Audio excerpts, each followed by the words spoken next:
mean, people may or may not be aware that a lack of sleep can affect their body's ability to burn fat.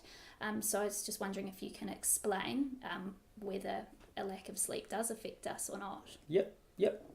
Yeah, sleep's a funny one because we all want more of it, but most people don't get nowhere near enough of it. It's not something we make time for, I guess. But the same as with the intolerance with the stomach. If we're not sleeping properly, it'll affect us in every way. Our body can't function properly without it. So I talked about cortisol a little bit before. So our cortisol levels are dropped when we sleep as the body repairs itself.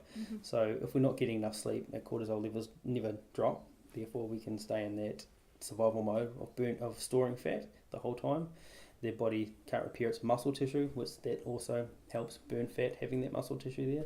So by not getting enough, it's probably more detrimental than most people would imagine. So that would be one of the things I definitely look at with my clients when I ask about their stress and stuff as well. How much sleep are we getting?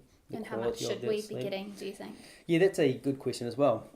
Because most people, when I ask that, they'll say 7-8 hours, but it doesn't really matter on the amount of hours. It has to do with the quality of sleep. So we need to get 4 hours of deep sleep each night.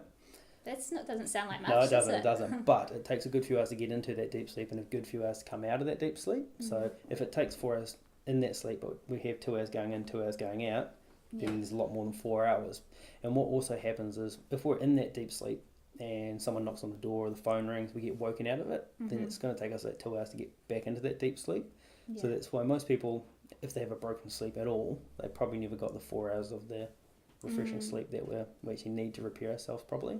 Yeah, and I think some people probably aren't getting into that deep sleep at all because they're doing things like having a lot of caffeine throughout the day or taking the stresses of the day to bed with them well. So they're going to sleep, but they're probably not getting anywhere near that 4 hours of deep sleep. Yeah, because it sounds easy, doesn't it? 4 hours, it's a piece of cake. But like you're saying, if you're stressed going to bed, you've just had 3 cups of coffee and the lights have been in your eyes, then it will take a long time to get into that deep sleep.